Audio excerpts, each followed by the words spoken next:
नमस्कार मित्रों। जब भी मैं ओपीडी में बैठता हूँ तो अधिकांश मरीजों का यह सवाल रहता है कि जो मेरी पेशाब आ रही है, एक सफ़ेद आ रही है, थोड़ा-सा हल्की पीली आ रही है, किसी का कहना होता है कि बहुत गाढ़ी पीली आ रही है और कुछ और भी लोग और कलर बताते रहते हैं। तो हम मित्रों आज हम इसी टॉपिक पे बात करेंगे कि हमारे यूरिन का कलर क्या है, नॉर्मल कलर, और जब वो चेंज होता है तो हमें क्या-क्या सावधानी बरतनी पड़ती है और कब हमें डॉक्टर से मिलना है। सामान्यतः हमारा जो यूरिन का रंग है वो पानी जैसे होता है सफ़ेद, उसी तरीके से क्लियर होता है, से लेकर हल्का पीला हो सकता है।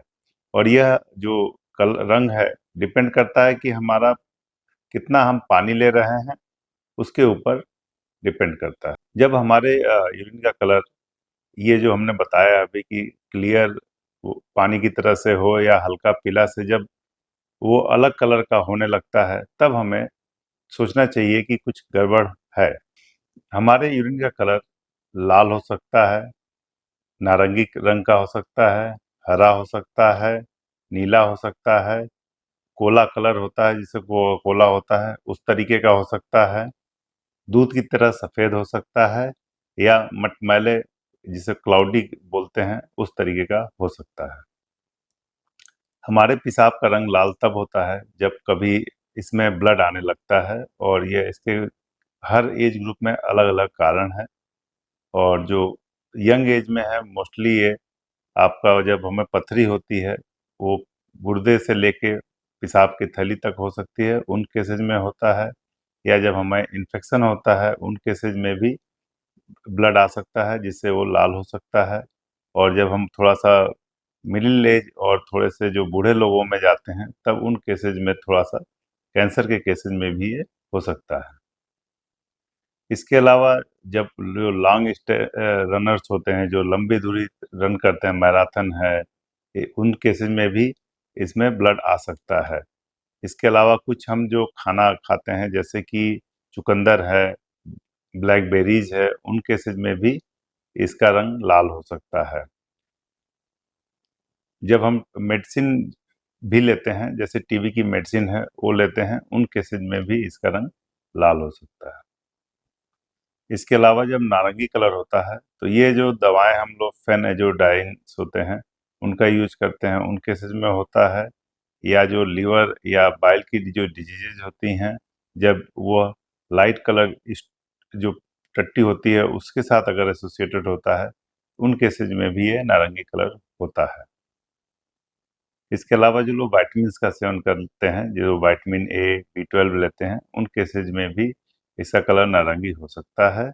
इसके अलावा जब हमारे अंदर पानी की जब कमी होती है, जब हमारी यूरिन काफ़ी कंसंट्रेटेड हो जाती है, तो उन केसेज़ में भी ये नारंगी कलर की होती है।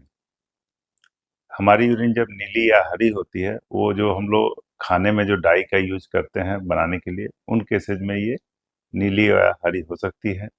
इसके अलावा जो हम दवाएँ देते हैं, जो गैस के लिए या अल्सर्स होते हैं, सिमेट्रिलिन है, उसको या एमिट्रिप्टिलिन या ट्राइएमिट्रिप्टिलिन लेते हैं, उन केसेज़ में ये कलर ब्लू या ग्रीन हो सकता है। इसके अलावा जो पेन किलर्स हैं, या जो हम लोग पेन होती है बोन्स में या आर्थराइटिस, उन केसेज़ में एंडोमेथासिन देते हैं, उससे भी ये कलर ग्रीन या ब्लू हो सकता है। इसके अलावा जो यूनिटक इन्फेक्शन होता है, जिसमें बैक्टीरियाज कुछ स्पेशल तरीके के होते हैं, उनके वजह से ये ग्रीन हो सकता है। हम लोग सर्जरी के दौरान बेहोशी की जो दवाएँ देते हैं, उनके वजह से भी इसका कलर हरा हो सकता है। और इसमें जो कॉमन ड्रग है वो है प्रोपोफॉल। इसके अलावा जो ये डार्क ब्राउन या कोला कलर की जो यूरिन होती है, वो जब वो खाना होता है जैसे कि फावा बीन्स खाते हैं, उनके वजह से होती है। इसके अलावा कुछ ड्रग्स होती हैं जो मलेरिया के लिए, जैसे क्लोरोक्विन, प्राइमेक्विन है, उसके वजह से हो सकता है। मेट्रोनिडाज़ोल देते हैं, उन केसेज़ में होता है। या फिर नाइट्रोफुरेंटवाइन एक एंटीबायोटिक होती है जो यूटीआई के लिए यूज़ होती है, उसमें भी कोला कलर यूरिन हो सकता है। इसके अलावा जो हम कॉन्स्टिपेशन के लिए यूज़ करते हैं सेना, उसके वजह से होता है। इसके अलावा जो हम लोग झटके जिसको सीज़र्स बोलते हैं, उसमें जो फेंटोइन्स यूज़ करते हैं उसके वजह से होता है। जब हमारे अंदर जो कोलेस्ट्रॉल को कम करने के लिए दवाएं जो स्टैटिन्स के नाम से आती हैं उनका यूज करते हैं, उन केसेज में भी ये कोला कलर हो सकता है। इसके अलावा जो मसल रिलैक्सेंट, मसल को थोड़ा सा रिलैक्स करने के लिए मेथाकार्बामोल नामक ड्रग है उसका यूज करते हैं, उन केसेज में होता है। इसके अलावा जो कॉन्स्टिपेशन के लिए दवा दवा जो यूज करते हैं जिसमें सेना होता है, उन केसेज में भी ये कोला कलर की यूरिन हो सकती है। और जो बीमारियों में अगर हम देखें तो पोर्फायरिया से अगर ग्रसित हैं आप तो, या फिर यूटीआई हुआ है उसमें ब्लीडिंग हुई हो और वो बॉडी में स्टोर हो गई हो, तब उसका कलर रेड के से चेंज होकर ब्राउन हो जाता है, तो वो कोला कलर यूरिन कर सकता है। हमारी यूरिन दूध की तरह सफ़ेद भी हो सकती है, जिसको हम लोग मिल्की यूरिन बोलते हैं। ये जो मोस्टली जो जो केसेज होते हैं, वो काइलूरिया के केसेज में मिलता है। इसके अलावा जो सफ़ेद व्हाइट यूरिन होने के कारण और भी हैं। इसके अलावा जो हमारी यूरिन सफ़ेद रंग की होती है, वो प्रोटीनूरिया होता है, उन केसेज में होती है। और जब फॉस्फेचूरिया होता है, उस केसेज में भी होती है। जब भी हमें अपना यूरिन का कलर जो नॉर्मल से अलग दिखे और वो हो, तो उसमें आपको ज़्यादा घबराने की ज़रूरत नहीं है। आपको नियरेस्ट यूरोलॉजिस्ट या जो भी आपके हों उनसे मिलिए और इसका कारण क्या है उसका पता करें। इसके लिए हमें जो है, पहले हम लोग यूरिन रूटीन माइक्रोस्कोपी कराते हैं, ये देखने के लिए कि कोई पस सेल्स या कोई क्रिस्टल वो तो नहीं है। और इसके अलावा यूरिन कल्चर कराते हैं, जिससे पता चलता है कि हमें इन्फेक्शन है या नहीं है। और इससे आगे जब हम और बढ़ते हैं तो अल्ट्रासाउंड कराते हैं कि कोई हमें गुर्दे में या उसकी यूरेटर में, ब्लैडर में या जो यूरेथ्रा है उसमें कोई दिक्कत ना हो। यहाँ हमें ध्यान देने वाली बात ये है कि जब हमारी यूरिन लाल हो तो हमें थोड़ा सतर्क रहना चाहिए कि क्यों ये हो रहा है।